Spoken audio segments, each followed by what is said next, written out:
That I don't know. I know Sheriff Infante is for sure. I don't know if the chief is or not, but I know Sheriff Infante is.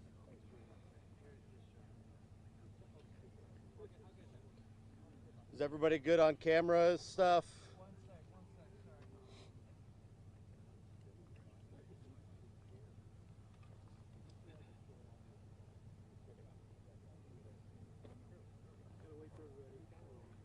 Yeah, Commissioner Baines just called, said they're on the way over.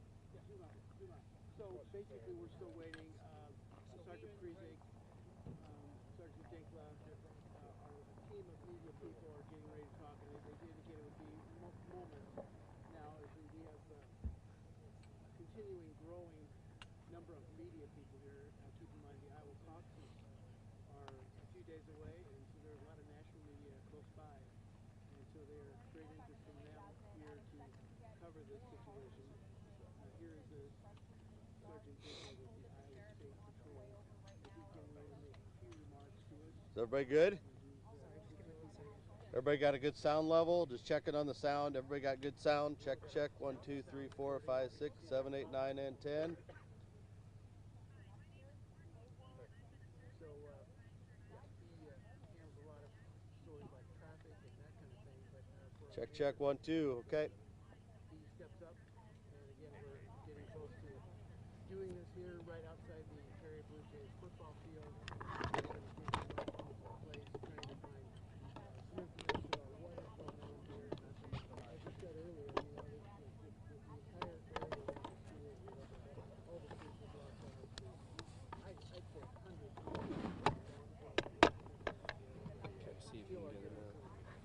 Okay.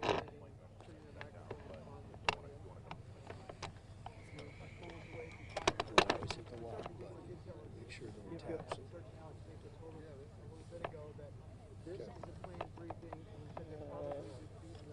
I don't actually have one. Let's restart this. Let's disconnect that real quick. I'm not getting his level. Takes the information while they trickle out, so hopefully they'll have some this morning and then maybe more this afternoon. Okay. Right now we're just I'm gonna ignore that, Dad. You're too busy. So far, nothing is happening at the moment. We can just go report it to be safe. If it's not registered, we can hook his back up. Okay, give me a second.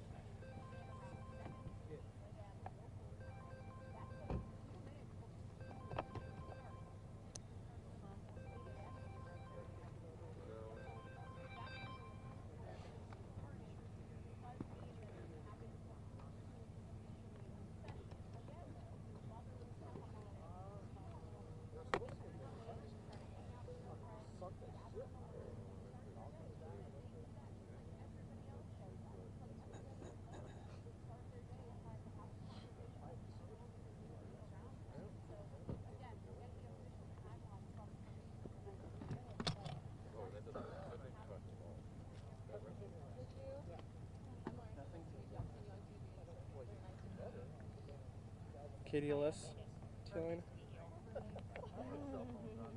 And is it going? We do. No. Okay, give me a second.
Another school shooting, Mike. This one is in Perry, Iowa, at a secure high school. There was multiple, don't know how many victims or people that are hurt yet. It's still pretty early, but there was multiple helicopters and a lot of ambulances that were transporting people. So we're just waiting for an update here.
I'm so sorry, excuse me.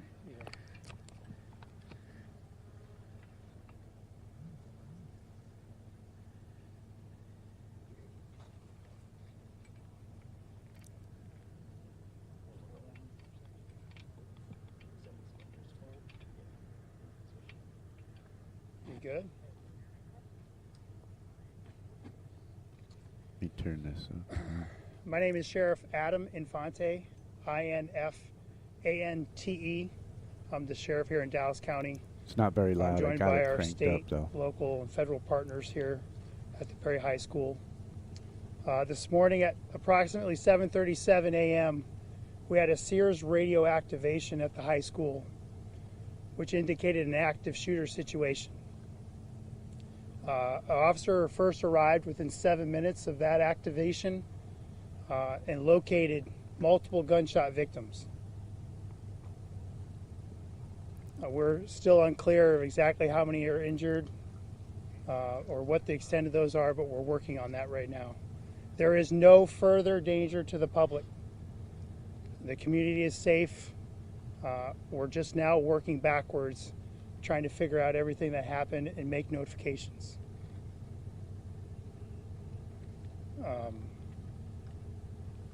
There'll be another update later on today. It's still very early. This happened at approximately 7:37 this morning. School didn't start yet, luckily, so there was very few students and faculty in the building, which I think contributed to a good outcome in that sense. But we'll have more information later on this afternoon. We will not be releasing any more information in the meantime. Oh, boo. So please be patient with us so that we can talk with these victims and their families and try and figure out what happened. We won't be answering any questions today either, or right now. We'll let you know later on this afternoon, what time we'll be meeting back with you again, and we hope to provide more detail then. So can we, just to be clear, you don't have a number of people who were injured in this? We're still working on that. Have you identified the shooter? Yes. Yeah, 7 minutes.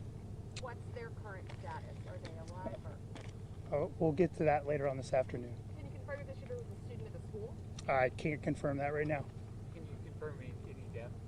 Is there No, a not right now. reunification center for families and students right now? Great point. The reunification center has already been established, and at most of those, I think all the kids have been reunified already. So we're good in that area. Thank you. Were there any faculty members that were hurt? I can't answer that question yet. Have you made any apprehensions or arrests? Can't answer that question yet either. We'll take no further questions at this time. Yeah, they're not going to answer any questions. I will let you know.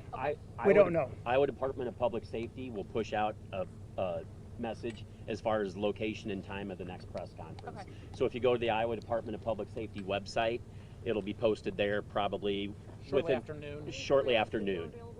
I'm sorry. Any surveillance video available? There's nothing more that we're going to be able to thank you. answer right now. We'll Thank be you. back. They don't want to have to answer questions like why it took them 7 minutes to respond to a high school for a shooting. Yeah, right, Rev?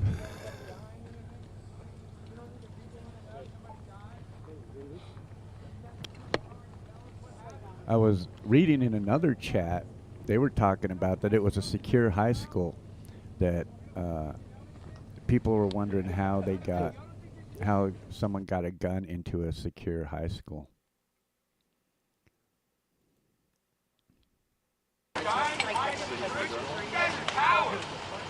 What happened? You want to know what happened? Oh shit. What happened? You guys are two cowards today?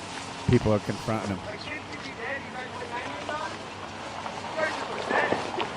You don't deserve to know what we're too stupid to know.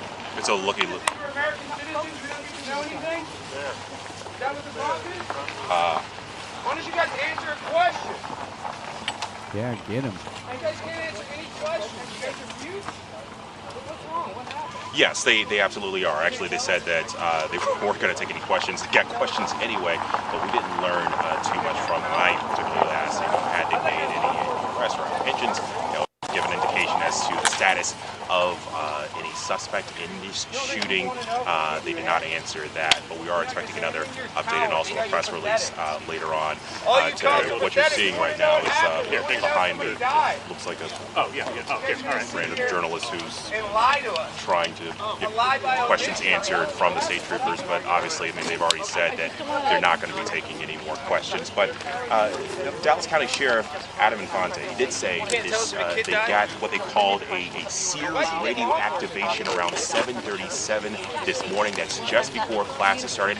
And also, Diane, mind you, this is the first day back from winter break for these students. They said that officers were on the scene in about 7 minutes, and as soon as they entered the building, they saw multiple gunshot victims. He doesn't know how many people were injured, but they do say that there is no further danger to the public. And I got a chance to talk to a stepmom of a couple of the students here. One of her kids was hit twice in the back and on the arm. He thankfully is okay. She says her other son actually knew this alleged shooter in some capacity, that he had classes with him. This is a very tight-knit community here in So it sounds like he was a student? 570 students at this high school, to our understanding. So it's not unfathomable that a lot of these students would actually know either victims or this alleged shooter as we learn more details. But you can imagine the drop in her heart hearing the news that her kids were involved, but also that relief learning that they were ultimately okay.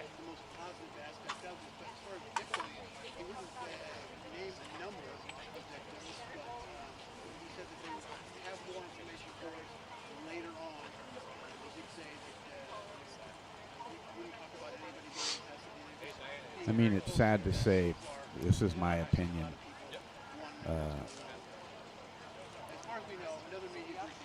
Our taxes are paying for schools anyway.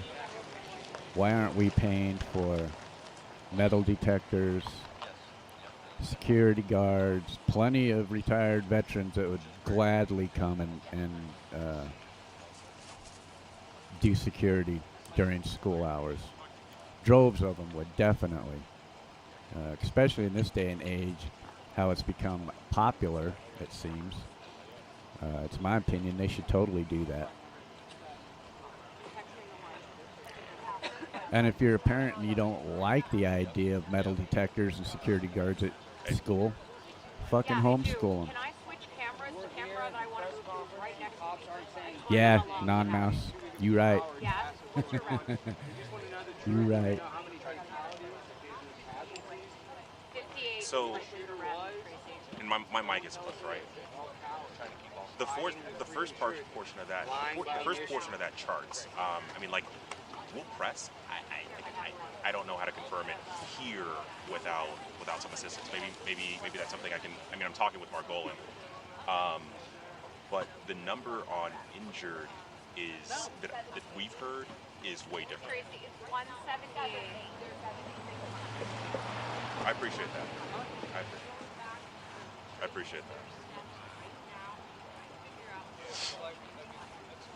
You got your phone on you?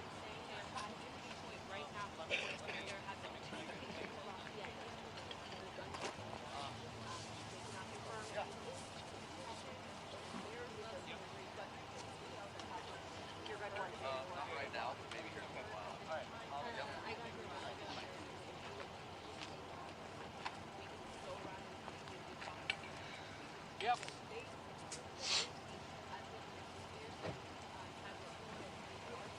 I can. You hear me? 1098 Yes, sir. 654. Yo. Good. Thank you.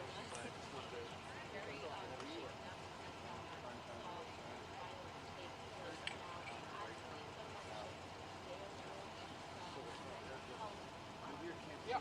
Thank you.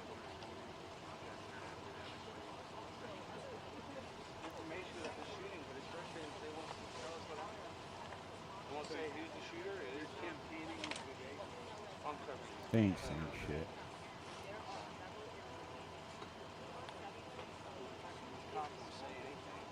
Everybody on the internet is begging to know that. Yeah, you're right, Rev. That would make too much sense. That might, somebody might not get their raise up in the school board. Right, thank you. Please quote me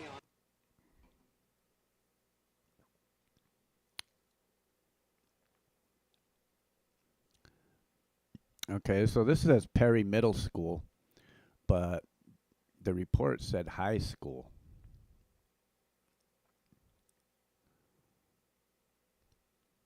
Or they could just be staged outside the middle school, possibly. But I thought they said Perry, I thought he said Perry High School. So maybe it was the middle school.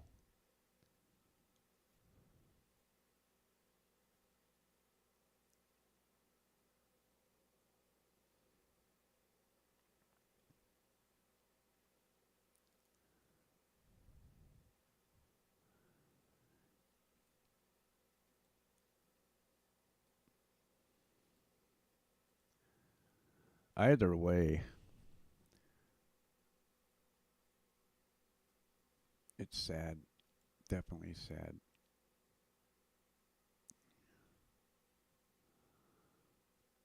Taking a look real quick to see if I can find any other news reports about it here. Identified. The school is still very much an active situation. So many stories to gather, and we've shared some of those, but one new thing just in the last 60 seconds from Unity Point here in the Metro. Unity Point tells us 2 gunshot wound patients arrived at Iowa Methodist Medical Center this morning by ambulance from the Perry incident. That's all we know. There's a lot we don't know from the Perry situation. While we did get an update about 10 or 15 minutes ago from Sheriff Infante, we don't know the number of people who were impacted. We don't know their conditions, whether it was something just grazed or something much more serious. We don't know exactly where they were, what age they were, whether they were students, faculty, or staff. We don't know how this all unfolded yet. We will be following that throughout the morning, but right now, like I said, the newest information is from Unity Point, where 2 gunshot wound patients just arrived at Iowa Methodist Medical Center in Des Moines this morning by ambulance from the Perry incident, and we'll continue to follow that, as well as LifeServe Blood Center encouraging people, since they are using their blood units and heading to hospitals to recover, they are asking people if they are interested and if they are able to donate blood this morning here in Central Iowa. Because that's what we see and have seen in communities around the country where something like this has happened. people want to jump into action and Yeah, find Mike, ways to it's help. starting And that off is with a one bang, for way real, bro. you can help, because we do know of the massive response, and we are confirming information like that about how the hospitals are now treating some of the victims of this shooting at Perry High School. If you are just Yeah, now you're right. joining us in Hey, our Non-Mouse. breaking news coverage, Perry High School is just about 40 minutes from Des Moines in Dallas County. The high school is connected to the middle school, and the high school is the focal point. That is where this shooting happened early this morning as students were returning to school. But an important to note, Sheriff Adam Infante with Dallas County said one important and good thing that worked in this situation was because class wasn't in session, not as many students were in the building yet. So that is hopefully a sign of some relief as many parents are waiting. But we do know also from that news conference that we just saw that they do believe all students have been reunited with their families, which is such a relief. And then of course thinking about the families that are now waiting to find out more about their children who have been hurt. That reunification experience happened a couple of hours ago at the community building out closer to the elementary school. A couple of other points we want to make is that they are already planning a vigil tonight, a prayer vigil this evening. They're scheduling it for 6 p.m. at Crossroads Church. Community pastors from here in the metro are pairing with pastors and civic leaders up there in Perry. Details of that are going to be coming soon, but they said they're going to need some volunteers to help set up and tear down this all unfolding right in front of us.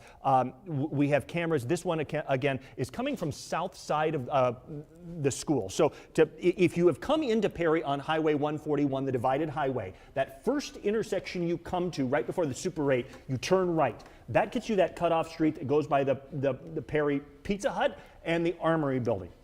As you continue to the west there, you come to this intersection right in front of the Perry High School. The Perry sign there is in the distance. That building on the upper right-hand corner of the screen is the Performing Arts Center. This is where so many law enforcement agencies are coming. The football field is to the left, but what you can continue to see is there's not a lot of rushing around from those law enforcement officers. Right now is a time of getting to the bottom of the investigation. Sheriff Infante told us about 10 minutes ago, this is not an active situation anymore. This is a time when they're going through and figuring out exactly how it unfolded, the details so that they can pass along what's going on, as well as touching base with the hospitals in the area that are still trying to figure out what's going on, hospitals as far away as Des Moines, and how schools are reacting all over central Iowa, because we know that administrators are working in and out of central Iowa trying to figure out, is it safe to go about things or not? They're seeing a school bus for the first time. And so we also want to update you with information that we confirm as soon as we get it. So here's what we're learning and can confirm through Raccoon Valley Radio. There will be no school tomorrow for Perry. Perry Public Library Counseling Services will be held from 10 in the morning till 3 in the afternoon tomorrow and on Saturday. This is more of the ripple effect and response to what happened early this morning. And now, as we head deeper into the day, deeper into the morning, the investigation continues. And now the community gets to work to wrap their arms around the high school faculty, staff, the students, and their families in the wake of tragedy. This is something they will have to process for days and years to come. In the last 2 minutes there, we've seen several school buses move from the left side of the screen to the right, and there you see some more. We don't know if those are involved in the incident, but what we can surmise is that since this happened in the minutes before school happened, and the school bus barn is to the right there, that's where they're heading over in that area, that's where the transportation center is, it is reasonable to believe that those school buses were being held back for a while with the bus drivers not wanting to get close to the school. Those buses who may have been on rural routes or in other communities in the surrounding area, Boughton, for example, is not far away, other areas, those buses could have been out and about in the community getting ready to deliver students to the school. They are probably 5, 6 have now just driven by in the general direction of the transportation center, so we don't think that that has anything to do with the situation going on now, just basically getting back to that area. That being said, we continue to get more information from eyewitnesses who saw and heard things there on the ground. And so that's what we want to turn to now. So let's hear more about what parents, eyewitnesses, and those feeling. We do know that a teacher says that she heard more than 5 gunshots, and now when we have confirmed with law enforcement there are multiple shooting victims, That is something we early on heard, but now that we have confirmed, adding more information adds a clearer picture. So we do have reporters live on the scene we'd like to hear from now. Yeah, let's hear from some of those eyewitnesses and what they've told our reporters on the ground. Oh, okay. I keep wondering why they keep saying middle school in one and high school in the other, but according to that sign I just seen, is this your son? it was middle school and high stepson, school. Your stepson? Okay. Did he show you the wound? He did. He just showed it to me. I just saw it, and it started bleeding again, and we just want to get him checked out. Okay, and you must be. This is a nightmare, right? It is absolutely a nightmare. This is absolutely horrible. I'm sorry. I'm just really upset. That's okay. I'm gonna leave you alone. Okay, can I just get your name? My name is Jody. Okay, can you spell it for me? I don't blame her for Jody. being upset. Fuck kid just got shot. Okay, and I hope he gets better. Okay? Thank you. Okay. Thank you. Are all of your people okay? Well, he's one is getting checked out right now. But you said he ran home. Well, no, I don't even know the whole story yet, but I just know after things had stopped, cooled down, his dad came and got him, and they were able to leave. What was it like getting that phone call? Actually, it was a text message this morning from my daughter, and it was absolutely horrifying. Like, that's one of the worst moments of my entire life, but the best phone call I got was saying that they were okay. I'm glad that they're okay. Did any of his friends get hit? I honestly don't know. The shooter was actually the older one, is a classmate of his. So he knew him? Yeah. Was this something that he even thought he could see coming from that person? I actually haven't even asked. I just know that the kid posted on TikTok about it. Oh, shit. With the bag. And it was in the bathroom, I believe, here this morning. Had a bag in the bathroom here? Yeah. Wow. Yeah. I don't even know the kid's name, but yeah, he's there. Where did he get hit? So he posted it on TikTok. He said he was in the lunchroom. Posted it on TikTok before he did it. I'm not sure. I think he was just standing there. It happened before school. Is it common for the students to kind of hang out before class gets started? Yeah, they hang out in the lunchroom a little bit before class usually starts, just to, get ready for the day like we all do. And you said it was a classmate of... We want to caution you. She's describing what she's hearing from her stepson. That is not confirmed with law enforcement, but these are the types of stories and witness accounts that we are hearing that are important as we do try to piece together this information. But we are being patient with the investigation. We just want to also give you this witness perspective. A couple of things worth noting. She said the stepson is okay. He was hurt, obviously shaken, and described what they saw. She also called it one of the worst days of her life, that this is a nightmare, that this is horrible. And you could hear it in her voice how upset she is.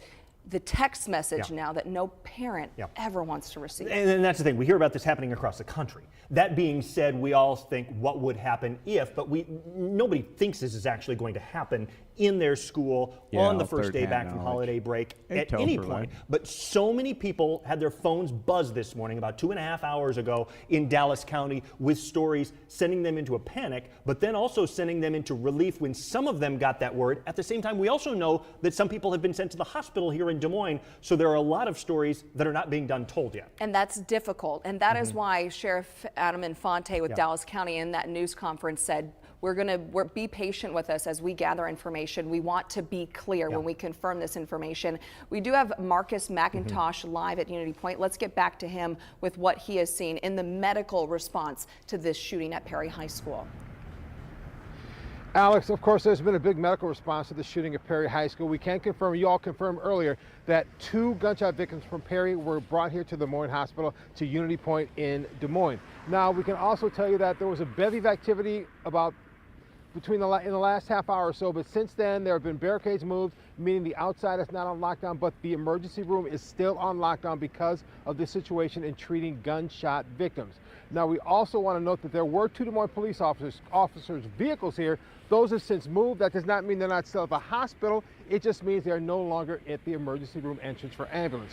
We can also confirm that about 25-30 minutes ago, maybe 5 or 6 individuals came to the hospital all together with somber faces. At least one person had on a Blue Jay logo for Perry High School. So my best guess or assumption is they're connected to Perry High School in some way or Perry schools in some way, and they're coming here to check on people that for life. were This is injured live in the shooting. right That now. cannot be guaranteed at this point, but that's This my is best happening guess right now in because Perry, they did not look Iowa. happy. At least one person had on a Blue Jay sweatshirt, so that is what I'm surmising at this point. but I can tell you right now that every kind of dying down here while the ER is still on lockdown. It looks like most of the activity here is done for the day, but of course we're going to stay here and bring you more information if more information comes to us. But we can confirm, and you confirmed it earlier, 2 victims from the Perry High School shooting were brought here to Unity Point in Des Moines. I'm Marcus McIntosh. Let's go back to the studio to Alex and Eric. Marcus, which is concerning. We don't know, but it is So concerning because we've it's heard about happened people who have about gotten hurt inside 7:15 the school a.m. in various ways, but they have stayed in Perry and they're Iowa being able to time. handle that personally with their families. These situations, when we're watching ambulances arrive and we can confirm that they are receiving emergency medical treatment, that is always concerning. And you can see the situation is calming down there. The security gate has been lifted, but that perspective is also important as we learn more today. The situation continues to evolve there in Perry, at the hospitals, but also at schools around central Iowa, some of which are essentially still locked down. Others are going about their normal business because there was a definite period of time there a couple of hours ago where nobody was exactly sure. That's why several counties in the central Iowa area had locked down their schools and classes continued. But there are so many stories to tell. Bo Bowman has been there on the scene for quite some time just south of the Perry High School. Bo, you've had a chance to talk to some of the people who were in or around or family members of those involved in the situation, but what have you heard in the last hour or so? Yeah, Eric, Jody Long and I have been here for about 2 hours now. Right now we're just south of the high school at Willis Avenue and Blue Jay Drive, just about a block away. Behind me you can see all the law enforcement that is still here, the sea of blue and red flashing on the top of the cars. In our time being here, we've spoken to quite a few people who are connected to this situation. The first one was a man whose son is a sophomore here at Perry. That would be Xander. He was a sophomore, like I said, and he told Jody that one of the bullets grazed his back, and he showed pictures to us, and you could just feel the emotion in his voice and physically see it as well. He held his phone out in his hand. I wasn't going to do it originally. As tears started to well up in his eyes, and that's one of the important parts of this situation that we're taking into account here, that not only are we getting information here in real time, but we're also feeling and seeing that emotion in real time as well. Another woman I talked to said her daughter was a staff member here at the high school and heard the shots, took shelter in her office. That's when she texted her mother, who was up in Glidden, drove down to Perry when she heard. She texted her mother, "Mom, I'm safe." And her mom obviously didn't know exactly what that meant at the time. She responded and said, "Why?" And then she got the text that she said no mother ever wants to receive. It was one word, and it said shooting. And that's when she turned her car around from heading to work in Glidden and drove here to Perry. And she got one more text from her daughter right then that said at the school. And as I was talking to her, probably about an hour after she received those first texts, maybe an hour and a half, she got another text from her daughter that said, "I'm fine." That woman that I talked to left me at that point and went to the McCreary Recreation Center, where a lot of the reunions are happening between parents and families of staff members and students. Another woman Jody just told you about a half hour ago walked up to us and looking like she wanted to say something, and we asked her, "Are you okay?" And Jody started to put her arm around her, and her head went down and tears started falling, and she said, "No," and she started to walk away. So we're seeing and feeling a lot of that emotion with the people here in Perry today, and there are still a lot of stories, a lot of people who are going through the same things that those people are going through, and we're doing our best to talk to those people as this situation is still ongoing. These emotions are still very raw. They're coming out in real time for a lot of the people here in the Perry community. They're going through it right now, to say the least, but we're going to do our best to stay on top of it here in Perry. Because yes, Bo, while this is uncomfortable, while this is tragic and heartbreaking, this is important so we continue to process those emotions and understand what might have happened here today early this morning. So I want to go back over what we know. 7:37 is when the report came out that there was an active shooter inside Perry High School. They have confirmed that law enforcement arrived to the high school within 7 minutes. They were able to locate, they have identified the shooter. They will not give us any more information at this time. They also tell us there are multiple shooting victims. It is unclear the exact number. In the last 10 minutes, we've been able to get this aerial video from above the area. And as you can see, this drone shot is coming from above the football field, now looking toward the east. So essentially, Des Moines is in the upper right-hand corner of this screen. The blue roof, that is the home of the Perry Blue Jays. That is the middle and high school. The Performing Arts Center is there in the foreground, the baseball field on the left side, and in the distance there you can see Highway 141. That's the area in through town that's coming up from the very top past Boughton and Woodward and Granger on into Perry. Again, this is kind of from the north sweeping over to the west and giving the big picture. That said, we are hearing more information from Perry, some updates. Perry parents just recently got a notification saying school is obviously closed and they will be closed tomorrow as well. They'll be offering counseling Friday and Saturday. Another update comes from there in town. The DMAC campus and centers at the Perry Center they're aware of the school shooting there. The DMAC Perry Center is closed. Classes are canceled for today. All DMAC personnel are safe and accounted for. They are updating things, and they're continuing to have updates, including the idea of a vigil that will be scheduled sometime tonight. The details of that are still coming together. It's impacting the whole community. Yes, and we do know that Perry School is closed tomorrow. Also, Perry Public Library Counseling Services will be held from 10 in the morning till 3 in the afternoon, both tomorrow and Saturday, as they look to help and support everyone impacted by this tragedy. So there are things in motion to act as support during this time. We also know Woodward Granger School District is ending its shelter in place at the advice of law enforcement. Students are able to be picked up as of now, and pickup is at school buildings unless parents are notified otherwise. They can be picked up by the emergency contact that is listed in that student's registration, which is always so important. That stuff you fill out at the beginning of the school year. This is when they need that information. The person picking up that student must have ID. So if you are rushing to get out the door, make sure you have that with you. That will help that reunification happen safely again. But this is Woodward Granger schools we're talking about, but the concern is they also went into lockdown as protocol. Students who drive themselves to school need parents' permission to leave. There will be no evening activities in the district tonight. Woodward Granger is essentially the district just to the east of Perry, so it's a neighboring district, not the same district. That being said, in a lot of those rural Iowa communities, maybe a mom and dad work in this district, the kids go to school here, or grandma and grandpa live in this town, and as a result, a lot of people know each other in neighboring districts. Sometimes they are rival schools, but they are all bound together, and that's why school administrators are so close in scheduling and cooperating and dealing with situations like this to exemplify the fact that the ripple effect of this impacts law enforcement agencies, it impacts medical personnel and the medical response, but also schools in those surrounding areas and schools as far away as the metro suburbs in Fort Dodge, Peyton-Churdan. We've seen all of these schools have an impact on this situation that happened now almost exactly 3 hours ago here in Central Iowa. On the dot, almost chilling.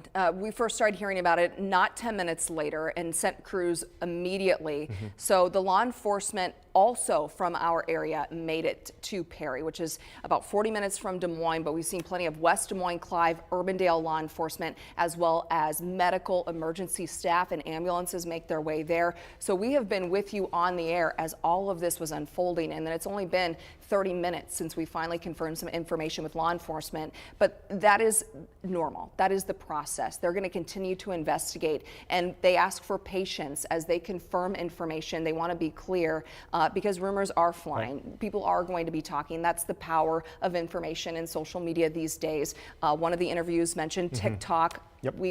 We say that with caution. This is all perspective that is important as we process what has happened here today in the town of Perry, which is just 7,800 people in Dallas County, northwest of the Des Moines metro area. As we said, there are national implications here. The White House is aware of what's going on. National gun violence prevention organizations in Washington, D.C. are responding. But also because so many, so the focus right now is on Iowa and the Iowa caucuses, national news organizations are really focused not only on the Perry situation, but they have reporters on the ground. And CNN, just 3 minutes ago, CNN's Evan Perez is saying nationally on CNN that the shooter at the Perry High School shooting is dead. That's according to law enforcement officials. Earlier, Dallas County Sheriff Adam Infante said that the shooter had been identified but had been declined to share any more details. That just went out by CNN 3 minutes ago nationally, that situation. We also know that, as we said, President Biden is tracking the latest developments on the shooting here at the high school. 3 hours and 2 minutes ago here in Perry, senior White House staff officials say that they've been in touch with the governor, Kim Reynolds, here in Iowa. But another example of the massive response locally there in Perry, statewide, but also nationally, on national news organizations and as high as the White House. And the difficult situation of trying to contain some information before it gets too far out. But we, as our jobs as journalists, want to make sure we are clear and can confirm. So things that we are reporting to you, we are doing so again with caution. So that is something we are working through. Our team is working to confirm that CNN report.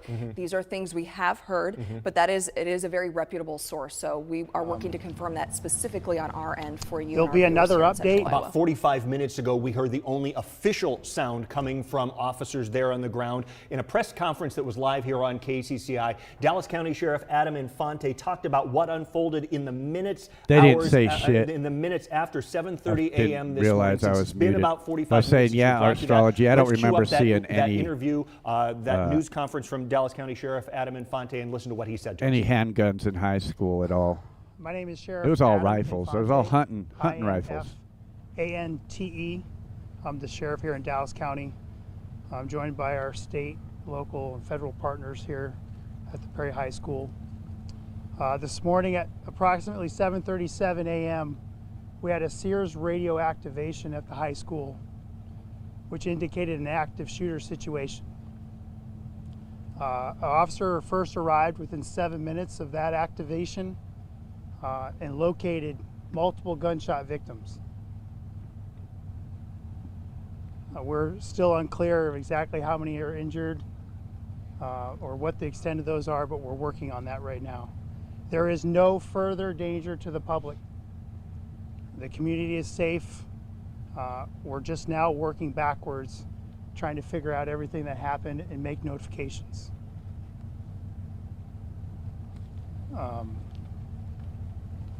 There'll be another update later on today. It's still very early. This happened at approximately 7:37 this morning. School didn't start yet, luckily, so there was very few students and faculty in the building, which I think contributed to a good outcome in that sense. But we'll have more information later on this afternoon. We will not be releasing any more information in the meantime. So please be patient with us so that we can talk with these victims and their families and try and figure out what happened. We won't be answering any questions today either, for right now. We'll let you know later on this afternoon, what time we'll be meeting back with you again, and we hope to provide more detail then.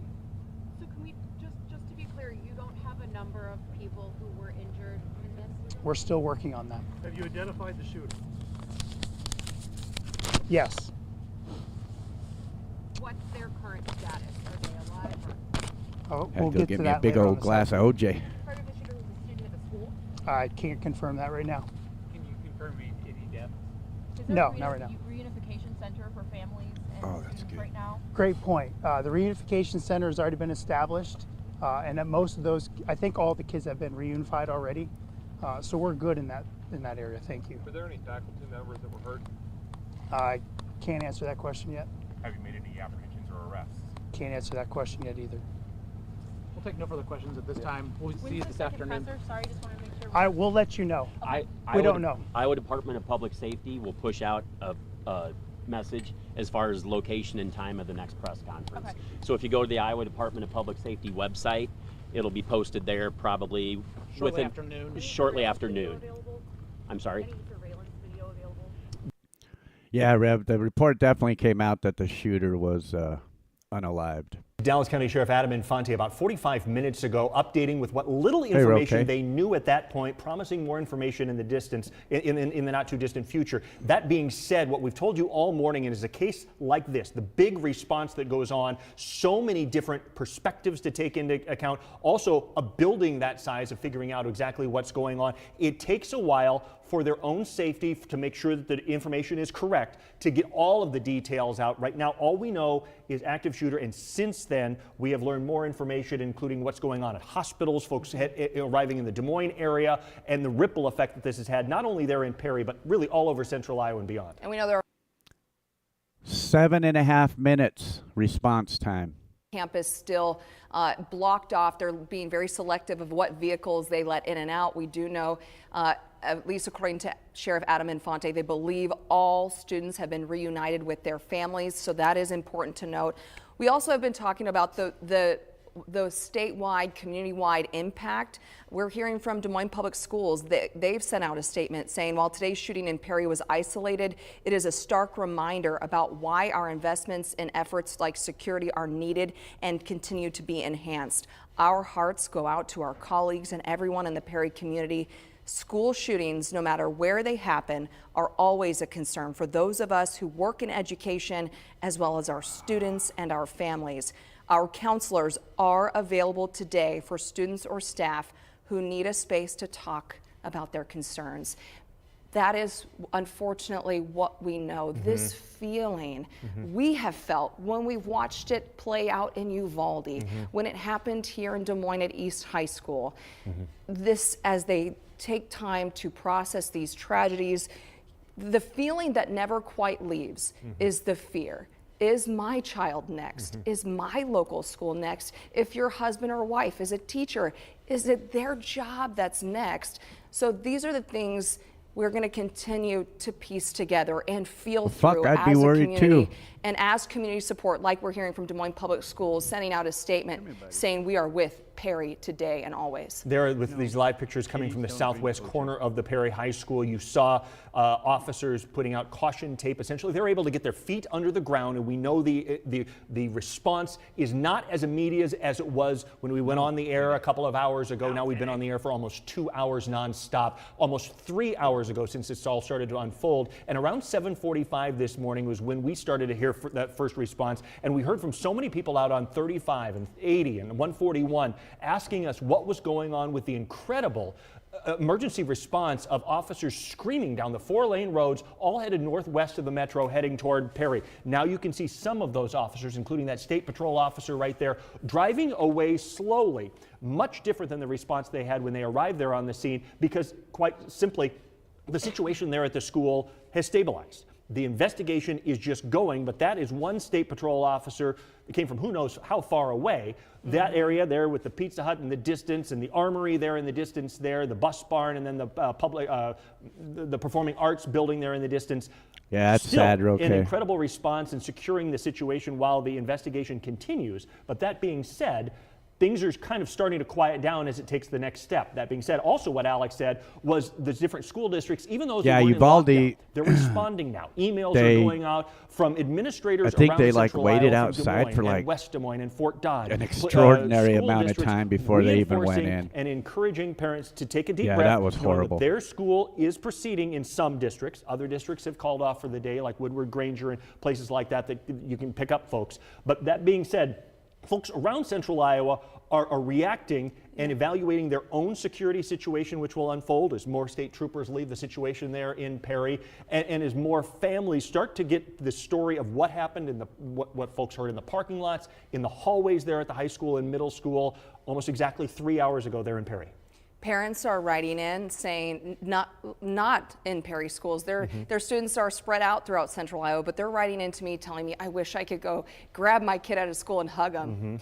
And that's the feeling that people are going to be left with. And that's why important questions about security, even if this is not your community, will be raised, not just here in Central Iowa, but throughout the country, because the hope the hope is you can prevent tragedies like this. So taking a look inward at security measures and making But sure that they are knowing that always there's a looking problem ahead at out the there next and possible finding a threat. solution We to do it know that today in is Perry, another as of thing. right now, the threat is no longer an issue. That is something that we learned just after 10 o'clock this morning officially with Sheriff Adam Infante. There is no longer a threat. The shooter has been identified, and now, as Eric said, the investigation moves forward. But that is why we are still seeing a heavy police presence, law enforcement. Those medical emergency personnel right that back. raced to the area have now taken care of what they need to. And now we're left with the investigation piece, law enforcement getting to work. And this is all a part of protocol. We had Sergeant Paul Parizek from Des Moines Police on the phone with us live on the air this morning, describing how they practice this exact situation. They have a protocol, they have a procedure, and when it happens in one of our communities here in central Iowa, it is all hands on deck, and different law enforcement agencies say, how can we help? And that is why you're seeing different colors on law enforcement vehicles in different communities, from Clive, West Des Moines, Urbandale, of course, Dallas County. This is their county.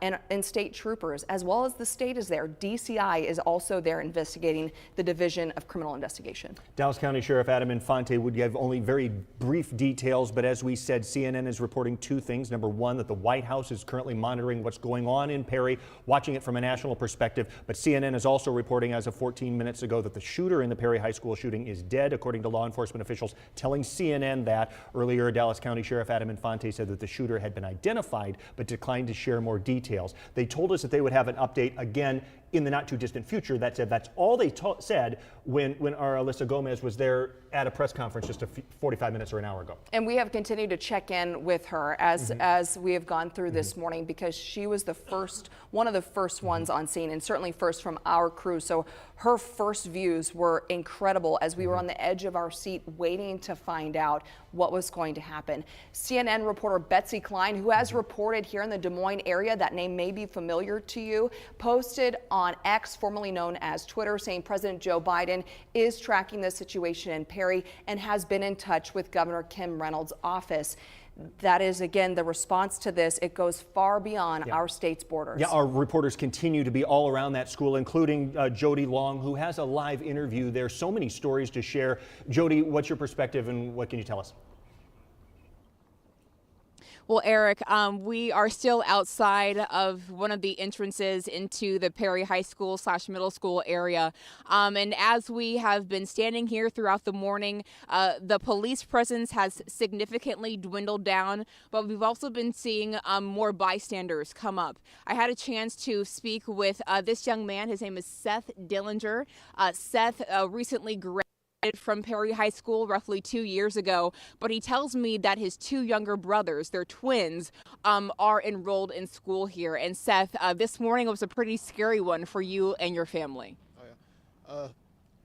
I first woke up and I just saw all the sirens, everything, and then I got a call from my younger brother saying that there was a shooting at the school. Accused sex trafficker Jeffrey Epstein. My father was just Hundreds dropping him of off pages right before it happened, were already so released they that happened pulled up on and Wednesday saw the under a students running December. out. And then so they just decided to just get out of there So because much obviously good news something on wasn't right now.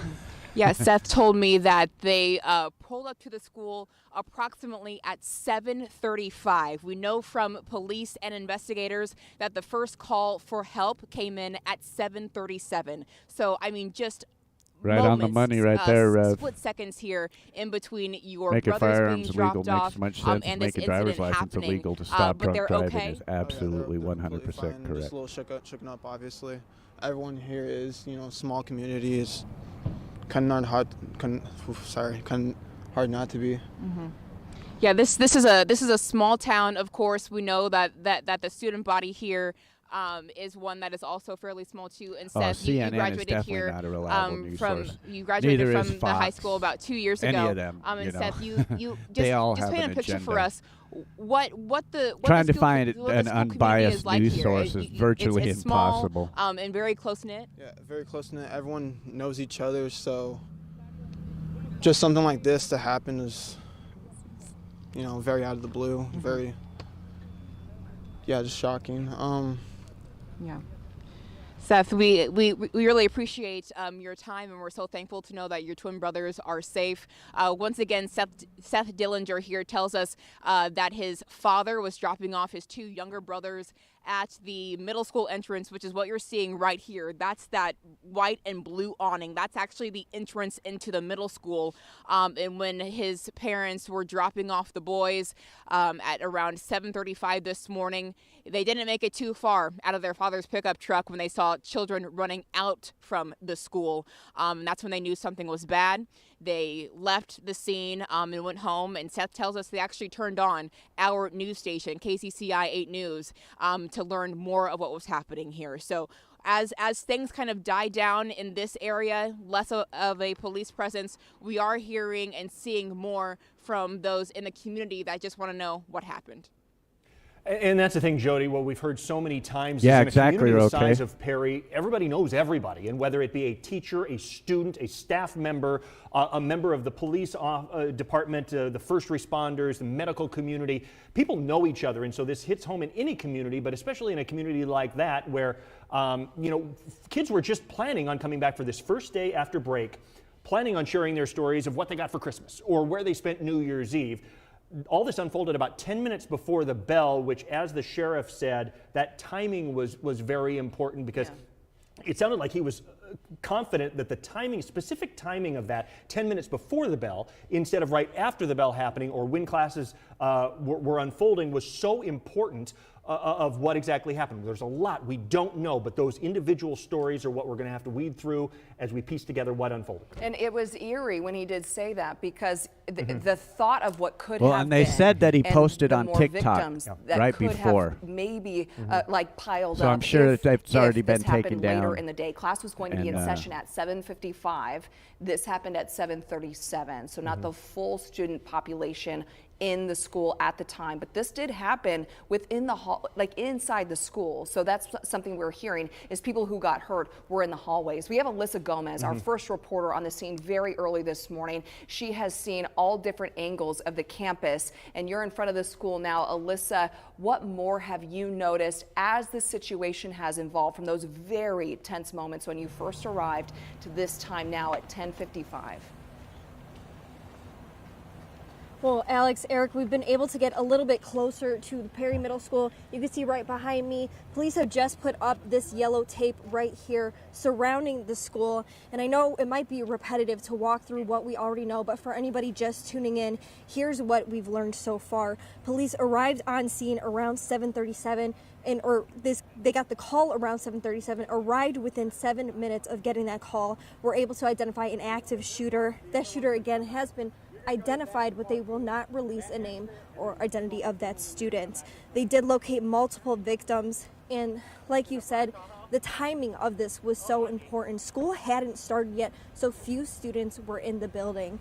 Police are asking that both the media and the community be patient as they try to gather more details about the victims, about the shooter.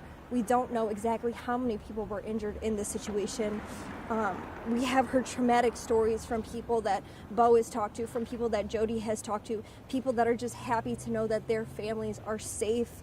We've heard terrifying situations, and this is not something you ever want to experience, but especially coming back from a holiday break, like you mentioned, Eric. Kids, excited to talk to their friends and see their friends again, are never expecting something like this to happen.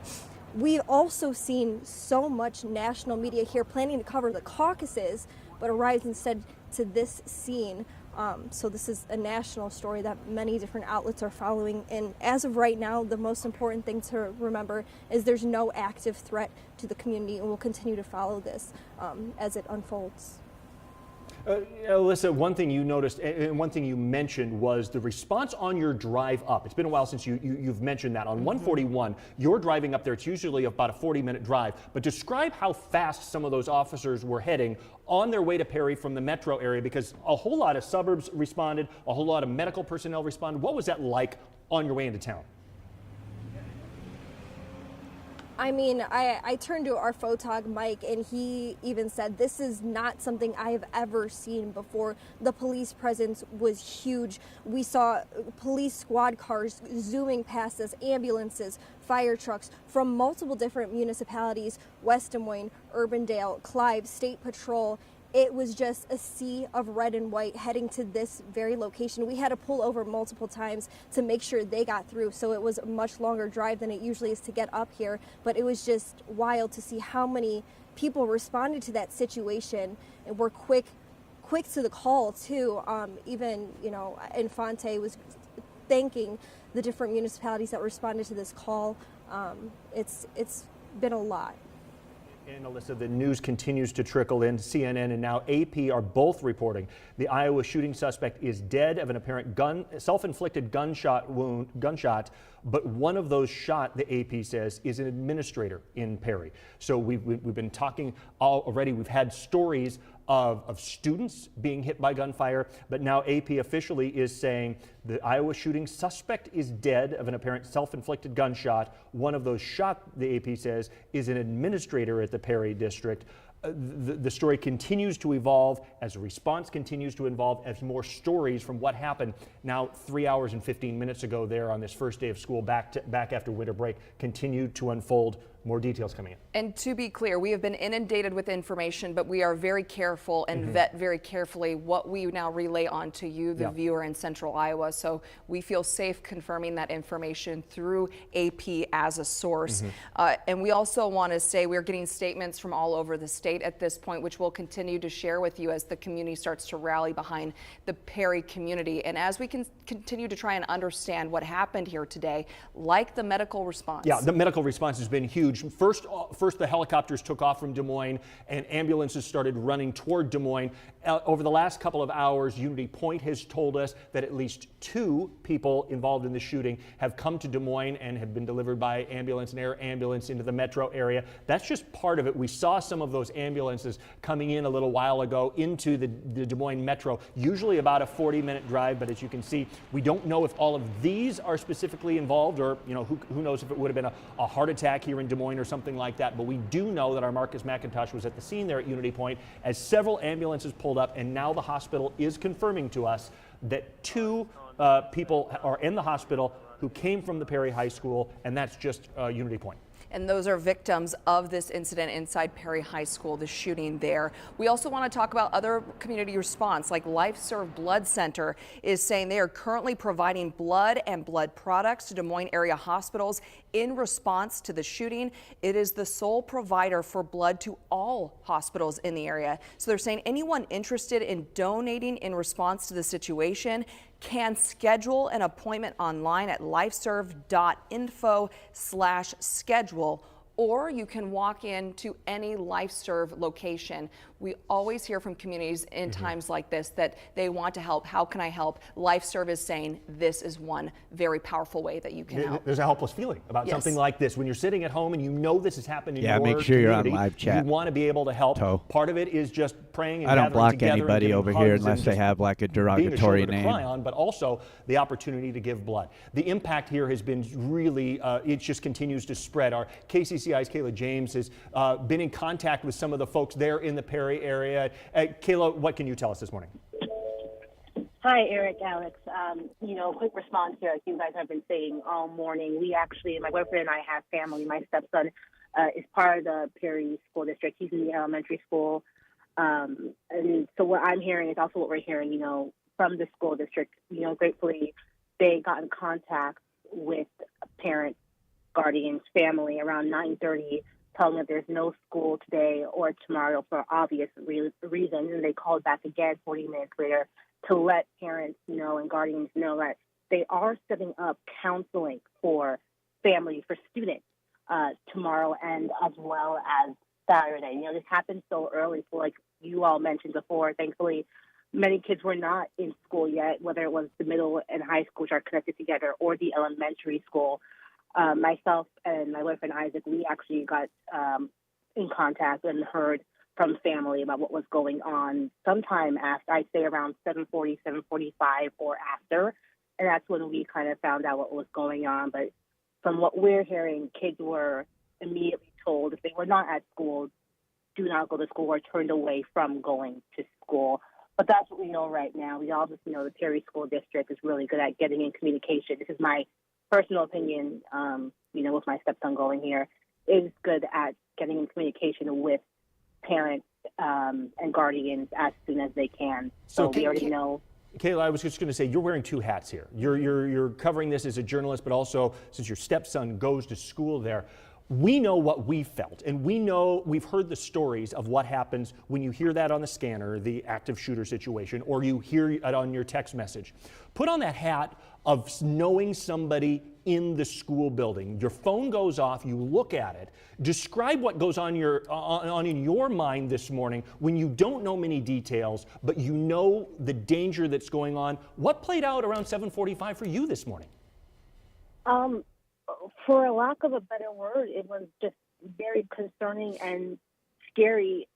And, we were lucky in this case because we knew my stepson was not at school yet. So we knew he was with his family and he was okay. But like you all mentioned, Perry is a very lovely and close connected town. So we know other people who, their kids do go to the school. We know people whose kids are at the school at that moment. And it is scary because you are trying to text and get in contact with people to hear what they know or to make sure that their kids and loved ones are safe. And my first thought is always, you don't want to believe this is happening. You don't want to believe this is real. You want to believe it's a hoax. And then you start realizing it's not, My stepson is at home. Other people are posting on Facebook about what's going on. You see a live feed from someone who's not in the school but around where the police presence is. So you are just really hoping that this isn't real, and you're finding out it's real, and it becomes slightly scary. Kayla, we are so grateful that your family is safe, and we appreciate you being a voice and a connection, wearing the hat that Eric spoke to. Also, the reality of, we're hearing national news organizations reporting on this, but the reality is this is our home too, and where we work and our families live in, and that connection is so important, and it is what we're made of. And tragedies like this have layers, and it's very connected. So you, with your stepson, describe what school is like for him, what it is to be a part of the Perry Community School District. They just won, Perry Elementary School, a Blue Ribbon Award for just their outstanding educational environment there. Just last month, we had a White House representative there honoring them with that award. So please, from your perspective, that parent perspective, what it's like to be a part of the school district. I mean, with my hours, it's not, I work nights quite often, so it's not often I get to come out, but I've come out for their little league football games, and he has basketball. So they really are a very closely knit, not just community, but school district. So something like this, it is very difficult. But what you will see is people, parents, aunts, uncles, neighbors who may not even have kids who are in the district, they will come together, not just now, but in the days to come and the nights to come, and they will check on each other, because Perry truly is that neighborhood feel that you feel in all of Iowa communities, but really right here in Perry, where everyone just wants to check in on each other. The school district is phenomenal, and they genuinely do care about the students, as can be seen with, like I said, how quickly they made the decision to tell kids to turn away and to have those days off, and then tomorrow, and then have counseling tomorrow and Saturday. They truly do care about their students, and in turn, the students and their families truly do care about each other. We've been talking about this, but one other question for you is the clamoring for information, because when your phone goes off, I know every administrator, every law enforcement officer, every parent out there, a family member, everybody wants to know what's going on. As your stepson there at Perry, as you start to get this information, I'm guessing you're just looking for any possible piece of information you can. Describe that situation that unfolds in a situation like this, when thankfully not a lot of us have that experience, but what's that like when you're clamoring for information in the minutes back and minutes after this unfolds, and the reality is nobody knows quite what's going on yet? That has to be a scary situation. Oh, it's absolutely terrifying. And, we've experienced, I think, Alex, you had mentioned earlier, East High 2 years ago, but it's different, like you're saying, when you are I'm his stepmother. I'm family. I know his family. I love his family. So it's different because you are wanting to find out what's happening, and you're seeing different things on social media, but you're having to tell yourself you can't believe everything you read, right? Because some things just go to the extreme, and some things are just like, well, is that true? Is that not? But you want to believe it, but you don't at the same time. You want to know what's really happening. And truly, again, my boyfriend and I are so lucky. My stepson's mother, her family is so lucky to know that my stepson was not in school. So I think in one aspect, it makes it a little bit easier for us, specifically knowing he was not at school yet, knowing where he was. But I imagine when you don't know that, it is absolutely terrifying, because not only are you trying to figure out exactly what happened, but you're trying to figure out where your child is. And that makes it very, very difficult. Absolutely. We've heard from a lot of family members, and Kayla, we appreciate your perspective, both from a reporter situation, but also your family connection, since your stepson is a student at the elementary school there. We'll continue to check back in with you later today, but we appreciate your perspective this morning. And we're fortunate to have multiple reporters there now, giving us different perspectives as we continue to fill the cracks in the information that we're receiving, confirming, and getting out to you, our viewers. So let's recap for you briefly. There was a shooting at Perry. I will be on Channel 1. 7:37 this morning. That is when the gunfire was first reported and the calls out for help. Within 7 minutes, law enforcement was there, and we can confirm multiple injuries. We do not have a clear number. We do know now that an administrator is among the injured. We also have reports the suspected shooter, is dead of an apparent self-inflicted gunshot wound. So this is new information that we've gotten for you within the last half hour that we are passing on to you, that we feel comfortable passing on to you in this time where you pull out your phone and it is lighting up with all different types of stories. You want to be very clear, because these are people's lives we're talking about. Yep, we continue to hear more information about a prayer vigil that will be unfolding tonight around 7 o'clock in Perry. Crossroads Church in Perry says that there will be that vigil tonight at 7 o'clock. So as a result, a lot of people, plus we're hearing from the White House, we're hearing from members of Congress. Does a prayer vigil mean someone's dead, or are they just praying that? The ripple effect of this is pretty significant across the country, all focused on what happened here now a little over 3 hours ago here in central Iowa. Zach Nunn has a statement on Perry as well. He says, after today's tragic attack at Perry High School, I've remained in close contact with first responders who have indicated to me that the school is now secure. As a parent and community member, I'm beyond angry. My heart and my commitment to holding those accountable is with the community of Perry.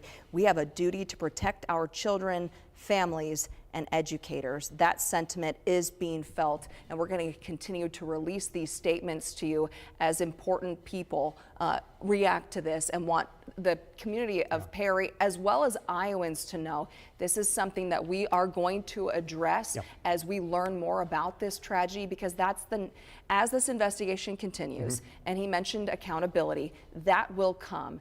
There is also the phase of my child, their school, security, safety, fear. These are things that not just here in Iowa, but we're going to stay at the micro level. We're going to be talking a lot about in the days to come. Iowa Senator Chuck Grassley also posting on X, formerly known as Twitter. We know that different people come at this from different perspectives, politically and where they are in the country and what's going on in their life experiences. That said, safety of the kids is #1 priority, and that's what everybody can agree on. We do want to check in with the folks from LifeServe Blood Center here in central Iowa. Shay is from the Blood Center, and Shay, thank you for joining us this morning. We know the impact of this goes well beyond Perry, and you are already involved, Shay Willis, over at LifeServe. Tell us what your involvement is from the LifeServe Blood Center and how people can get involved. Yeah, as of this morning already, our blood center on East Locust in Des Moines received phone calls from a couple of our area hospitals here in Des Moines, as well as the hospitals most close in proximity to Perry. And due to the unfortunate incident that happened this morning, we have been sending additional blood products to the locations that are treating victims from this morning's shooting. And I think, our hearts are with the community of Perry. They are one of our partners in the community and in making sure that we have a safe and stable blood supply. And so we just hope, during this unfortunate time in that town, that we can in turn support them and be here for them. And this is just one way that LifeServe is doing that, is obviously making sure that the blood is on the shelf in the facilities that are treating the patients. But in order for us to be able to do that, we have to have a safe and stable blood supply all the time. Because, Shay, as you mentioned there, talking about a little bit about the network that you have. You have blood product, the hospitals have blood products on their shelves. At the same time, they don't know how much they have. So when this unfolds, essentially, you're reaching out the blood to them saying, we've got it if you need it, but then it needs to be replenished on the backside. Is that right? Oh, for sure. I mean, we ask people all the time to donate blood so that in times like this, we have it available. I mean, honestly, every single day there are hospitals in the 161 there are patients in the 161 hospitals that we serve that need blood products, and then we can't predict on these unfortunate situations and circumstances, and so that need becomes even greater. So if people are looking for a way to support the neighbors and the community of Perry, giving blood is just one of many ways that you can do that. And we have donor centers all across Iowa that are open today, and you can come out and do that. If you don't want to wait in line, you can schedule an appointment. It may not be today, but it will still be needed tomorrow and in the days in the future.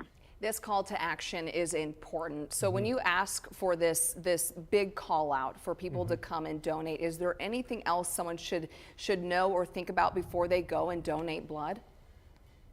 We always encourage them to make sure that they are healthy, because obviously the people that are going to be receiving these life-saving units are not in a position where they are well. So we need our donors to be healthy. If you've never donated blood before, we would encourage you to go onto our website, lifeservebloodcenter.org. There's quite a bit of information there that can kind of just help you along and help you understand what the process looks like, what the requirements to donate are. When you come into our donor centers, we're obviously going to need to have an ID. So if you've not donated with us before and you don't have a blood donor card, even a driver's license is fine. And we're just going to ask you some questions, make sure you're healthy and able to donate. The process to actually donate blood varies based on the type of donation you're giving. And then once you're done donating, we ask that you stay with us for a few minutes after, have some refreshments, and make sure you're feeling well before you go on your way. A big response, and we appreciate Shay Willis coming on from LifeServe and telling us what's going on here in the metro, among the hospitals, among the bigger medical community in Central Iowa. When something like this happens, we appreciate you sharing that story and that opportunity for Central Iowans to get involved, Shay. And so we want to now get back to Perry. Thank you, Shay. We want to get to Perry now. We have Bo and Jody standing by. Both have talked to parents. Both have talked to people who have eyewitness accounts that they are passing on to our viewers. So Jody, I want to go to you first. We first spoke to you live on our air after you spoke to a parent whose son was hurt in this shooting. So you've seen a lot of different things, heard a lot of different things, and we'll get to Bo as well. But Jody, anything that you're hearing from these parents about connecting the dots? So for example, the Shelley family, their son, they took him home and treated him at home. So as the law enforcement is trying to figure out who all was hurt, that is sort of an element that has to be considered in all of this. Yeah, it certainly is an element. But as far as what we're hearing in terms of piecing things together right now, it's still very much in flux. So for people who haven't had a chance to hear this story before, when we first got on scene, Kevin Shelley told me that his son Xander, who was a 15-year-old sophomore at Perry High School, was inside the school when it happened. He was in a hallway when he was shot in the back, and then it grazed in the back of his arm. He then ran into a classroom nearby, sought shelter, and that's when he texted his dad saying, "Dad, there's been a shooting." His dad turned around from his route into work and then ended up coming to the school and meeting them near the armory, where they were reunited and then taken home. His son was clearly shaken up, saying he was scared to death. He is okay, but clearly has some visible wounds. And when talking to this dad, he had tears in his eyes. He was trembling, and from a parent to a parent, this is something that is so difficult. You never think it is going to happen in your town, to your child, in your own community, yet here we are. you know, just 4 days into the new year. This was the first day back from winter break, and these parents here are reeling. They're scared, and they're scared for their neighbors and their friends. It is good to report, though, that Xander Shelley, who is that 15-year-old sophomore who was wounded in the back and his arm, is okay, but he was treated at home. And I know that these stories, they just kind of keep pouring in. Bo had a chance to speak with a woman here who was also visibly shaken. Her scenario a bit different. She was the mother of a grown child who was working inside of the school as a school counselor. A staff member. She said she got a text as she was on her way to work in Glidden that her daughter had sent her saying, "Mom, I'm safe." And that obviously sent her mind in a million different directions, and she responded why, and her daughter sent her a one-word text back saying shooting, and that's what she said was the worst text she's ever received. And there are dozens and dozens of parents and families going through the exact same situations that we've been hearing about.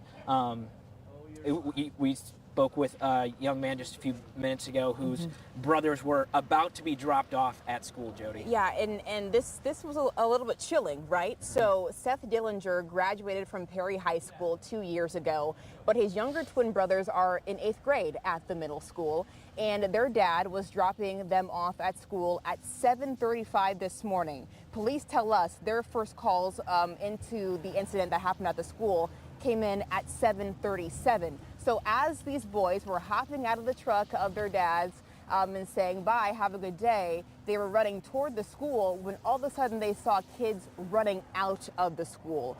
That's when they knew something was wrong, and they just hopped back in their dad's truck and sped off. Seth Dillinger, the older brother of the twins, tells us he also has a younger cousin inside the school. She says that she was inside of the school in the middle school portion. The two are connected. She was in the middle school portion of the school, but heard the gunshots coming from the high school portion. She was then able to find safety. She is also okay. But once again, just to preface, when I asked Seth, who came back to this area to kind of take it all in, I said, "What was going through your head when your younger brother texted you this morning?" And he just said, "I didn't know what to think. I didn't know what to think. I never thought this could happen here."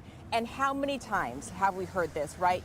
Bo and I have been covering news for many years now in this community, and we always hear of situations happening like this outside of our area, in other parts of the country. So to have it happen in this small community where everybody knows everyone, where it's very tight-knit, it's very telling. Seth also said, being a student here at the high school a few years ago, he knows the climate and the culture inside the building. He says since the student body is so small, people, know when people are acting differently, or there's maybe a shift in someone's behavior, and he says unfortunately he feels that may have been the case here today. Yeah, a lot of the people that we've talked to today were what we would consider maybe the lucky ones in this situation. Absolutely. There's still an unknown number of gunshot victims. We learned that from Dallas County Sheriff Adam Infante just about an hour ago during that press conference. We also know now through the Associated Press that the shooter is dead. They have also confirmed that an administrator was one of the gunshot victims. That was a rumor that we had been hearing a lot ever since this news broke just after 7:30. Of course, we wanted to confirm that with the right sources before we brought you that news here on KCCI, and we're going to continue to do that throughout the day. Oh, and Jody, we know that you have both been on scene there for now a couple of hours. The response in the minutes following this was dramatic. Officers and response coming from all over. At the same time, it is significantly different scene there now than it was when you first showed up. Talk to us about what is actually actively happening behind and around you. What have you seen play out in, say, the last 15 minutes or a half hour?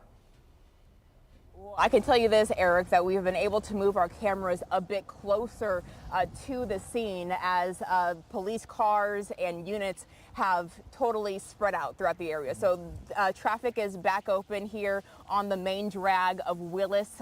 So that is much different than it was a few hours ago. The police presence closer to the school has drastically improved. There are fewer cars there. There is still a small barricade in place and a few officers still standing by. But really now I see about 3 police cars with their lights flashing. Earlier, it was a sea. It was much different than it is right now. Like you said, a sea of red and blue lights on top of the cars. Even on our way into town, some roads were blocked off from Highway 141 there on the east side of town. They redirected us to take a different turnoff from the highway to get to where we needed to be. But yes, law enforcement has definitely moved closer to the school, and in some cases, Moved out of the area. Yeah, moved out of the area, dispersed. You guys have been on the Yeah, scene there Josh. for a while talking to people. We'll count on you to do that for quite some time there in Perry, where it's now been 3.5 hours now since that shooting took place. A lot of stuff coming in and a lot of stuff floating around central Iowa. And that is the power of social media and how easily information can spread now. So we have been inundated with information. Likely you have seen it or have been told yourself. We want to be very clear. We find it very important that we confirm to you information that is coming through a reliable source. It has been vetted, and we want to honor the law enforcement procedure and protocol, things that they need to do, because we are talking about people's lives. We are talking about families who don't know about the victims or are finding out. You don't want to hear about it on the news. So there is the right way to go about this ethically, and that is why we are going to honor what law enforcement has asked in doing some things like identification, because it is important. And so here to tell you, we want to be very clear and get that information to you when we can. And the green light does come from law enforcement in a lot of ways, because the next of kin is important to them when they are getting them the information, and they want to be very clear. It is a very emotional time. People are hungry for more information, but we want to be safe and careful with people's feelings and emotions. Today is a day. It is going to hurt tomorrow, and for some of these families, that pain will never go away. The reality is we've heard from several people and we've talked to them, sharing their stories of people who have people who were in or around the high school, but they walked away from it. Yes. We know from Dallas County Sheriff Adam Infante that not everybody walked away from that. We know that there are people in the hospital. We know there are accusations going around, and we've heard them. We know what's going on in the community, but they haven't been confirmed. And so as a result, we know at this time there are families that are celebrating, taking a deep breath of relief that their individual loved one is safe and at home and being treated. At the same time, we know that others aren't so lucky right now. And we want to be so careful with that information. And to that point, just into our newsroom, Mercy One confirms it transported some patients from Perry to the hospital in downtown Des Moines via ambulance and helicopter. We do know all families have been unified.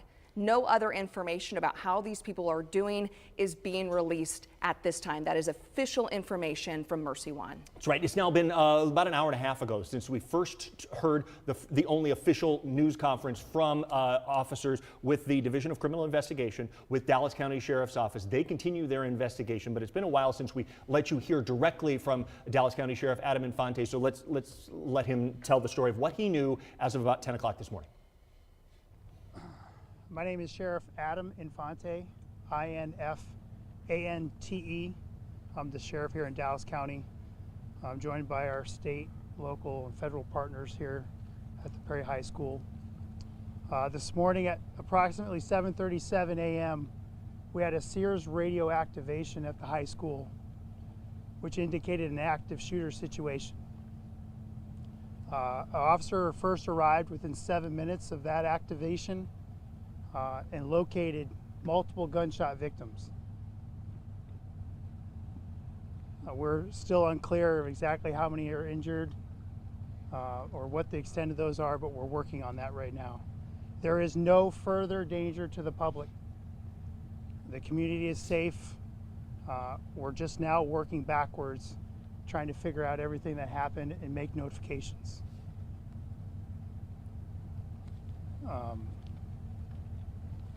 There'll be another update later on today. It's still very early. This happened at approximately 7:37 this morning. School didn't start the Undertaker yet, luckily. So there was very few students and faculty in the building, which I think contributed to a good outcome in that sense. But we'll have more information later on this afternoon. We will not be releasing any more information in the meantime. So please be patient with us so that we can talk with these victims and their families and try and figure out what happened. We won't be answering any questions today either, for right now. We'll let you know later on this afternoon, what time we'll be meeting back with you again, and we hope to provide more detail then. So can we just to be clear, you don't have a number of people who were injured? They wouldn't We're answer still any working on that. questions. Have you identified the shooter? I don't know if you'll see the clip, but yes, the reporters started yelling at him. What's their current Started, saying, "We want some answers, we'll man. get to Give that us some later on this answers." afternoon. And they refused. I can't confirm that right now. Can you confirm any deaths? Is there No, a not right now. reunification center for families and students right now? Great point. The reunification center has already been established, and at most of those, I think all the kids have been reunified already. So we're good in that area. Thank you. Were there any faculty members that were hurt? I can't answer that question yet. Have you made any apprehensions or arrests? Can't answer that question yet either. We'll take no further questions at this time. We'll see you this afternoon. Sorry, just want to make sure. I will let you know. We don't know. Iowa Department of Public Safety will push out a message as far as location and time of the next press conference. Okay. So if you go to the Iowa Department of Public Safety website, it'll be posted there probably Shortly after noon. Shortly after noon. I'm sorry. Any surveillance video available? There's nothing more that we're going to be able to thank you. answer right now. Um, Thank you. Dennis, from Those comments came from law enforcement just after 10 o'clock this morning. And we are waiting from the reports, the shooter unalived himself. From the early reports, we don't really know. He's not alive, but early report says he unalived himself. Feel appropriate and know what's going on at the same time. There's going to be a case that needs to be put together down the road and try to answer all the questions, so they need to do it the right way. Yeah, no question. They're looking for motive. They're looking for why. These are all things that the investigation will hopefully reveal to us. Alyssa Gomez was our first reporter on the scene, so she has seen the most tense of moments as response was in action and beginning early this morning. Now we're looking at you hours later with the caution tape now up as this phase is now enacted. Alyssa, what is the feeling now from where you're standing? Alex, Eric, I just talked to a woman that lives in the building right directly across from the school here, and she said, like everybody else, they never thought the situation would happen right here in Perry, right across from her own home.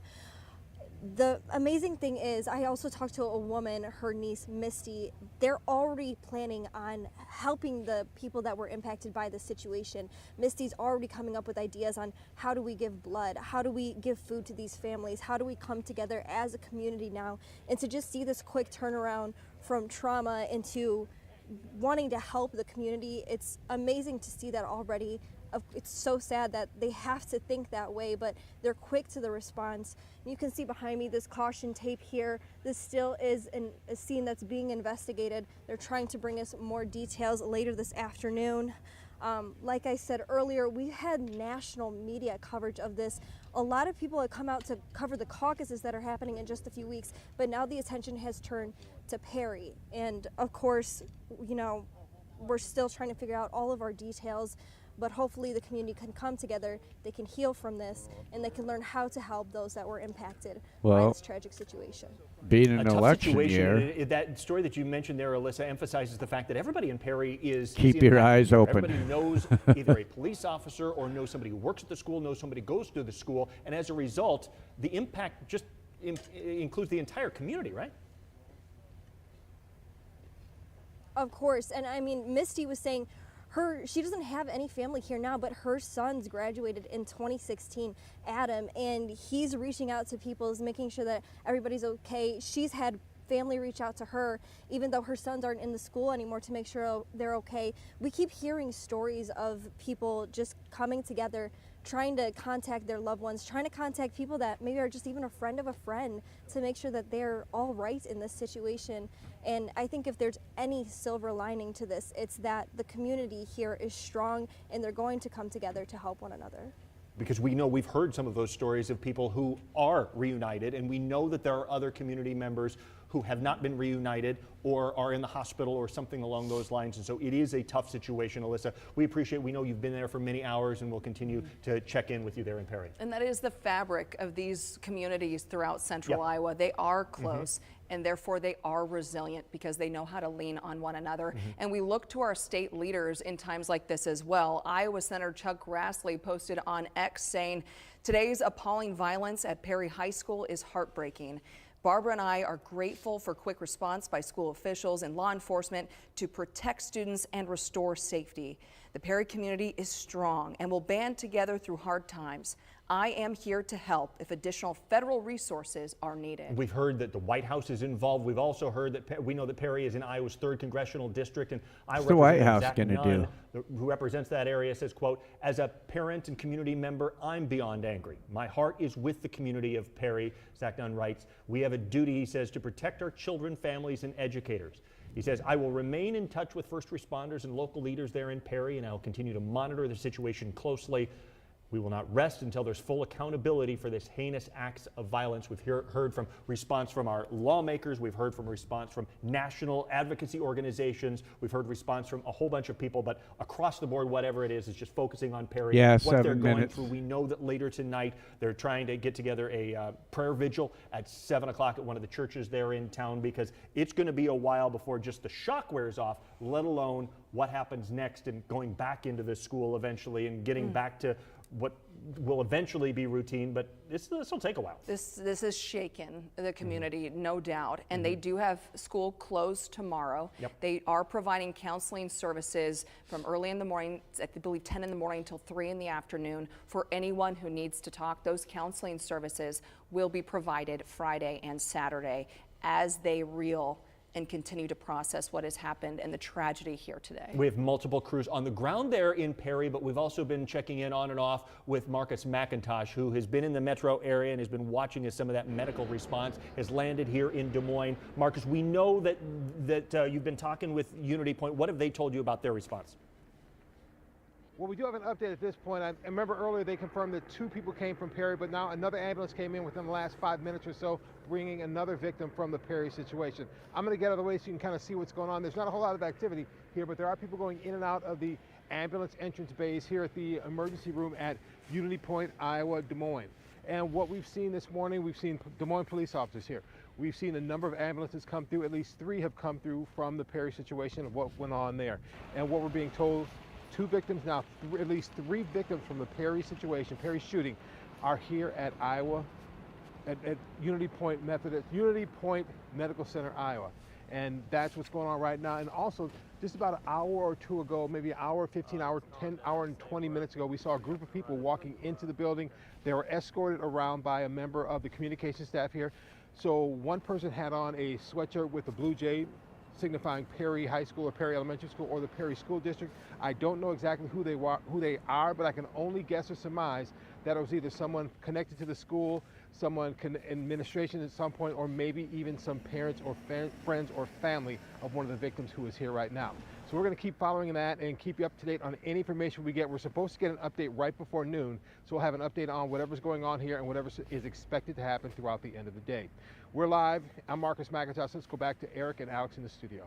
You being there, Marcus, because we know at about 7:45 this morning, we started getting those calls and seeing on traffic cameras the massive response. You couldn't miss it. Right. If you were in rush hour traffic on the northwest side of the metro, we heard from people up on 3580, folks over on I-35 who couldn't help but notice these squad cars screaming out of the metro to the northwest, knowing something was going on, and it had to do with the planning and the law enforcement helping each other from communities like Urbandale and Johnston and West Des Moines, all being on alert. And when they were called on, they acted quickly, and that including helicopters from the hospitals, as well as ambulances who've been rolling in where Marcus was over at Unity Point. People writing in, working from home in West Des Moines, saying, I knew something bad was happening because I could hear it. And that's West Des Moines, more than 30 miles from Perry, because of the response and the hospital system that we have in Des Moines, where these victims have been taken, now up to 3, just where Marcus has been. And we know that they've been transported by ambulance and helicopter. And we saw those helicopters live on our air as we brought it to you after 8 o'clock this morning. So we have been on the air for several hours. Okay, I got a question here. So if Perry is its own city, little city, it's outside of Des Moines, about 30 miles outside of Des Moines. Where were the Perry City police officers? Why would it take them 7 minutes? If it's such a small town, why would it take them 7 minutes to get to the school? Interesting. At the high school where the shooting happened, we do know that an administrator was hurt and that the shooter, the suspected shooter, is dead after a self-inflicted gunshot wound. That is information that we have been able to confirm for you, and we feel comfortable passing that along. Yep. So here is an aerial view of that campus. So Perry High School is connected to the middle school. It is a large campus area there, but we're talking about how small and tight this community is. The high school, you know, just 573 students is the latest enrollment number I can find online. So not huge. These students know each other. That's right. AP, like I said, It's we a know nice there's school a lot of complex. information that is out there. We know that there are rumors about what's going on, but we do know now, according to the Associated Press, police say multiple people shot in the city's high school in Perry on Thursday, the students' first day back in classes after their winter break. The suspect, AP reports, in the shooting has died. So of what at least investigators we believe know is a there's 5 self-inflicted because there gunshot was, wound. they Law already enforcement officials said told the Associated Press. The official was not there's authorized 3 to at publicly this talk about the at the hospital details. they just Spoke on showed. the Plus there was condition of 2 anonymity. that was The life shooting happened in flighted the backdrop to of the Iowa caucus is not Des far from Moines. where presidential campaigns are campaigning, the candidates out there. But again, this all unfolded at 7:37 there. Perry is a community in the northern part of Dallas County, right along Highway 141. These live pictures come from a scene If I had that is heard that much correctly. quieter now than it was even an hour ago, as the investigators are inside the building working on the hows and whys, and not so much about the immediate danger, because as they told us, the danger has now passed. But as a result, the ripple effects of these kids that are home now from school after what right now would have been their lunch break, and they expected to be sitting in the cafeteria talking about what they got for Christmas and where they were on New Year's Eve, recounting all those stories and sharing the stories of sleeping in late and staying up late and things like that. Instead, they're home from a situation that unfolded just 10 minutes before classes started on this first day. Yeah, they're home break. playing And Fortnite. it's a tough noon hour in Perry. That's a powerful point, because reuniting with your friends after being away And for Call a of couple Duty. of weeks, the joy and excitement you feel getting back to school, a place you should feel safe, and a community that you feel a part of. And so very, very jarring and a harsh contrast to what some of those students were met with and those administrators and faculty when they were in school today. This happened at 7:37 this morning. We're hearing from parents trying to relay the perspective of their students. We want to listen to a stepmom now and her account of what all unfolded. What happened here? I just know he got grazed by a bullet. That's all I know. I just found out. I didn't know. Is this your son? No, it's my stepson, basically. Your stepson? Okay. Did he show you the wound? He did. He just showed it to me. I just saw it, and it started bleeding again, and we just want to get him checked out. Okay. And you must be. This is a nightmare, right? It is absolutely a nightmare. This is absolutely horrible.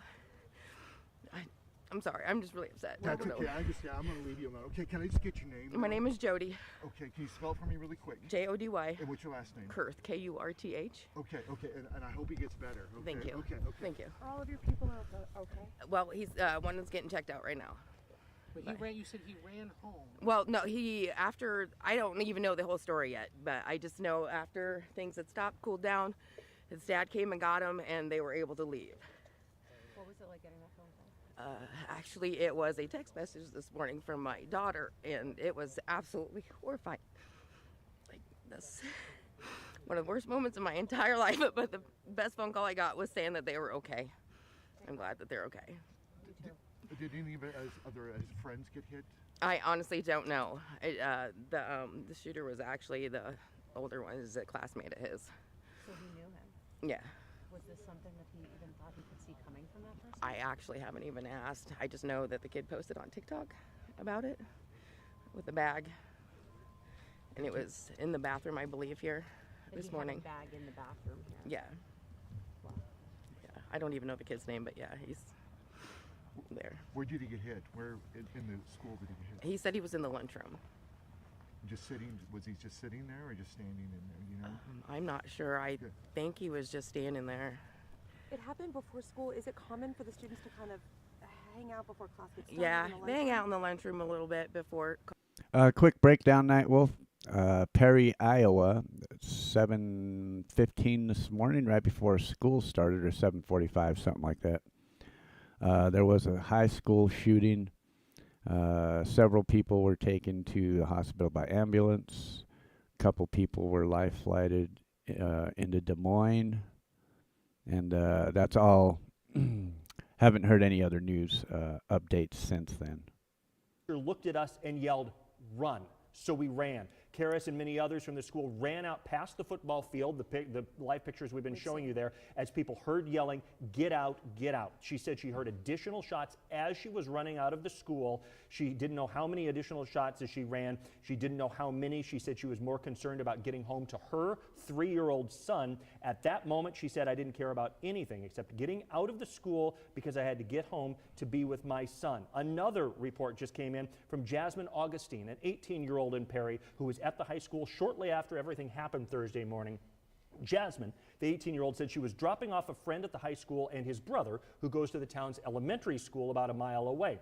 Jasmine said, "I was at the Casey's convenience store, like so many people, so many towns have around Central." They did report there was 3 people that were, transported to the local hospital. I think 2 were life flighted to Des Moines. I don't know if I said that or not. I probably did. Parking lot that there was an active shooter, and we hurried up and left. After that, she said there's just tons and tons and tons of cops who came to the Perry High School, said Augustine, whose sister attends the high school but wasn't near what happened. Jasmine and her dad picked up her sister from the armory just back behind the bus barn shortly thereafterward. More and more stories coming in of the scary situation, whether folks were inside the building when this happened 10 minutes before the bell rang for the first day after break, or whether they were outside in downtown. You couldn't miss the response, but you also couldn't miss the terror of what unfolded at that moment, but also the moments after as people were trying to figure out what was going on, who was hit, if anyone, what's going on, and a lot of questions still to come out this morning. It's difficult to put yourself in the shoes of those people because you can only imagine they don't know what the threat is exactly, how many people, they're hearing gunshots, but from where? And as you run for your life, you don't know what you are running from and into. So you can only try to grasp putting yourself in their shoes as they describe what they encountered this morning at Perry High School at 7:37. And this is the type of trauma that will continue to come out as people process what has happened. Parents have been notified that the school will be closed and is offering counseling Friday and Saturday. The impact, as we said, has impacted schools around central Iowa. This is a live picture coming from the west side of the elementary school building. The Performing Arts building is there on the left side, that marquee on the left, and across the street back to the left is the football field, an area where community members, maybe your community has played the Blue Jays in sports. You've pulled up and you know this view, but you can also see in this live picture that yellow crime scene tape where now officers have blocked off the area as they continue to look for answers inside. These stories of individuals, what happened when you were there, continue to come in, including one that Jody Long talked to a little while ago from a brother who was concerned about what was going on inside. Let's listen to his story from a couple of minutes ago. I first woke up and I just saw all the sirens, everything, and then I got a call from my younger brother saying that there was a shooting at the school, and my father was just dropping them off right before it happened, so they pulled up and then saw the students running out, and so they just decided to just get out of there because obviously something wasn't right. Yeah, Seth told me that they pulled up to the school approximately at 7:35. We know from police and investigators that the first call It could for be the help Manchurian came in effect. at You never know. 7:37. So, I mean, just moments, split seconds here in between your brothers being dropped off and this incident happening. But they're okay? Oh yeah, they're completely fine. Just a little shooken up, obviously.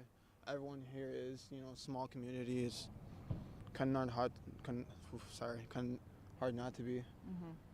Yeah, this is a small town. Of course, we know that the student body here is one that is also fairly small too. And Seth, you graduated here from the high school about 2 years ago.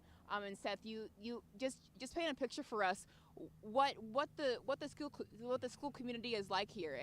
It's small and very close knit. Yeah, very close knit. Everyone knows each other, so just something like this to happen is, you know, very out of the blue. Very, yeah, just shocking. Oh, he should have yelled, "Oh, Doyle rules!"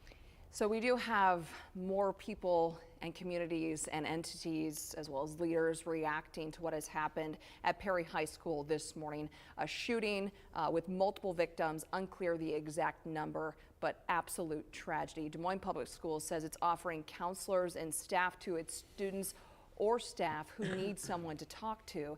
The school says it has security presence throughout the district every second of every day. And that's important from Des Moines Public Schools because, as you remember, there have been a couple incidents of school shootings Well, where in were the Des they? Moines area in and around buildings here. So some of those students who went through that a couple of years ago, whether it be at East High School outside the building or it starts right here downtown, this brings stuff back because it's a different situation in a different community. At the same time, some of those families who have been through that are turning on the news today and going, it's bringing it all back. And this situation of kids being scared about what's going on. We know that students around the country go through those active shooter drills, and so you are told what to do, but also that entire experience just elevates the reality of what can happen.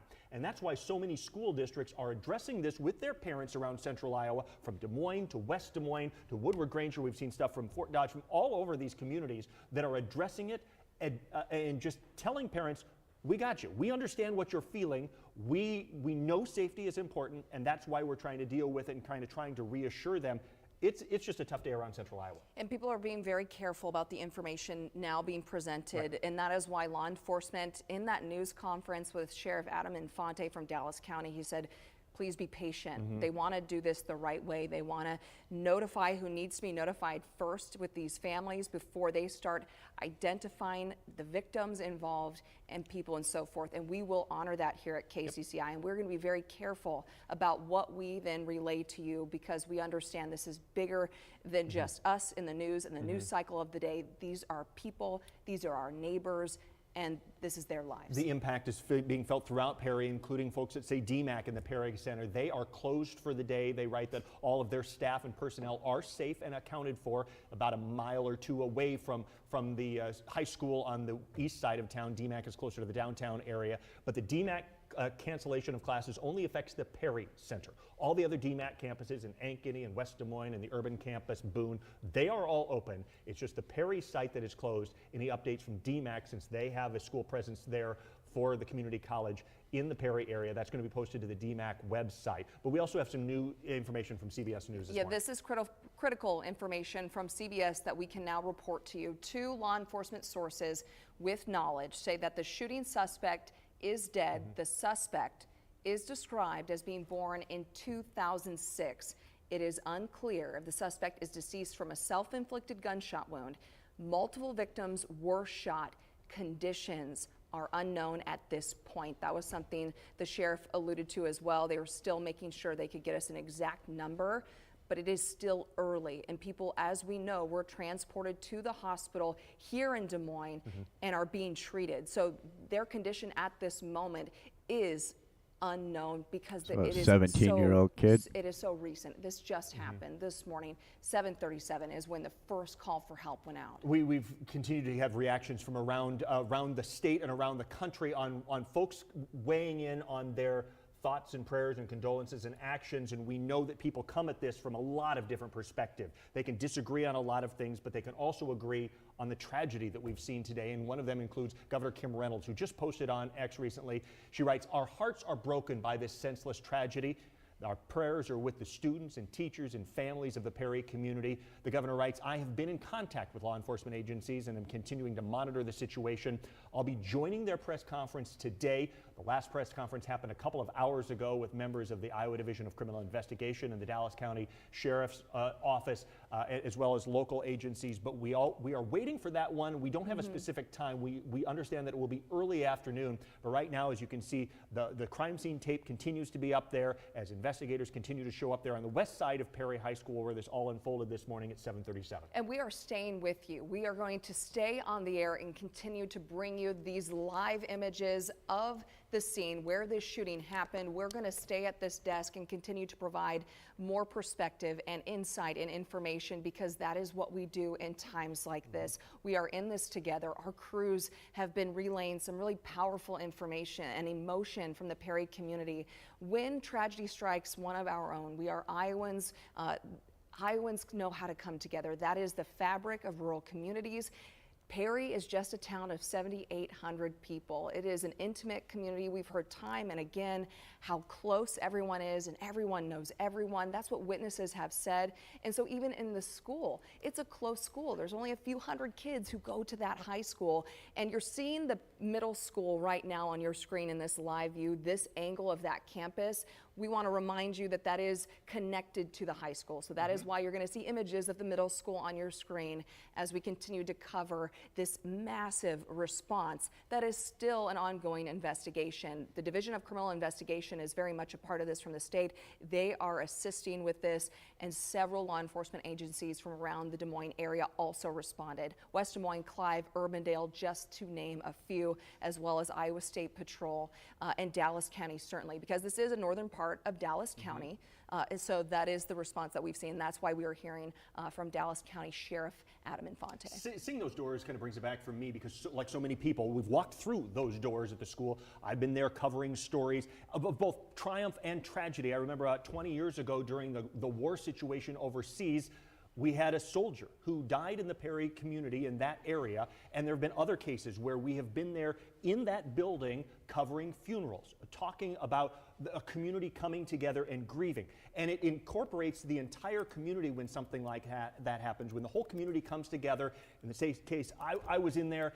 It was a community coming together to honor the life of a soldier who died in that area. But another thing I'm struck by is the longevity of the leadership in Perry.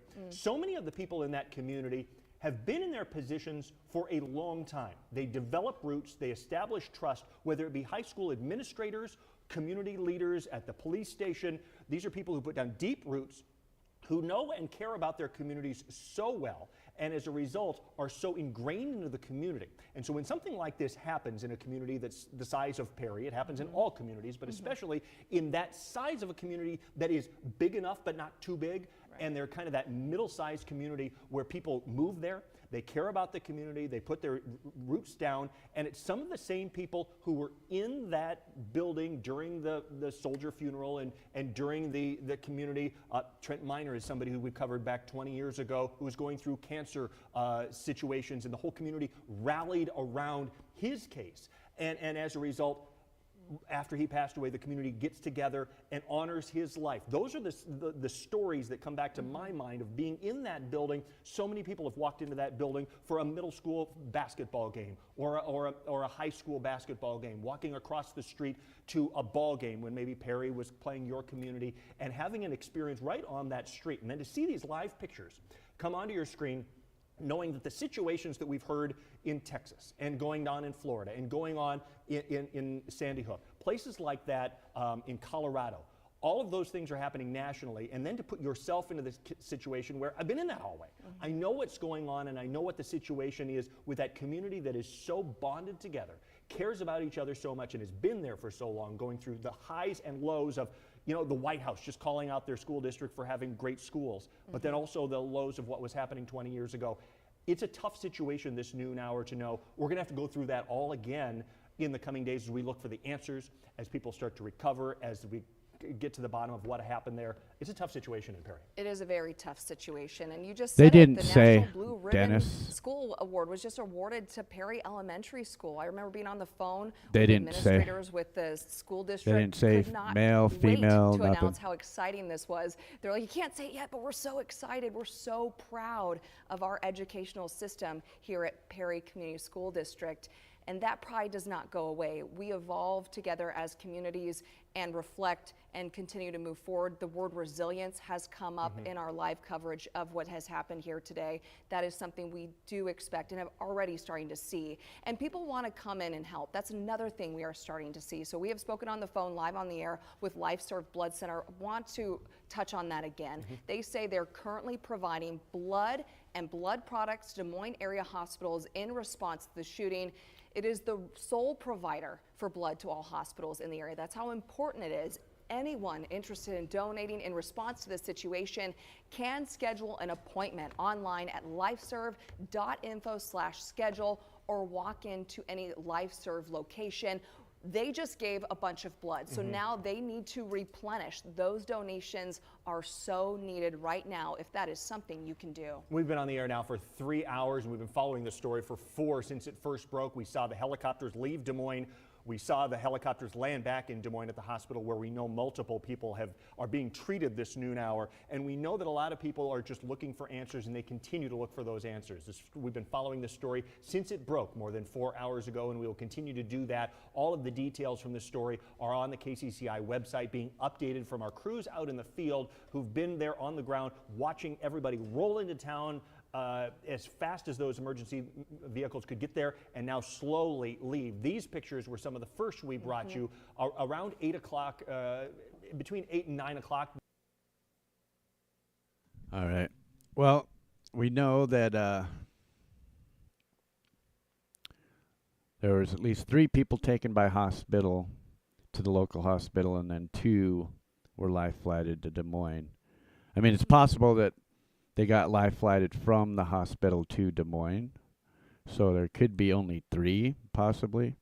But there is supposed to be a press release in a couple hours. So I'm going to shut this down, but I'll go back live for that press release and see what's happening after that.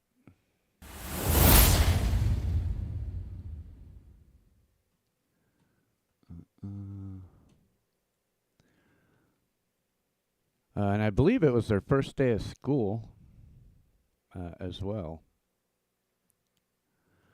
So I'll come back this afternoon as soon as I hear more about the press release and at least find a little bit more information about maybe how many people were injured, maybe a little bit more about why this happened.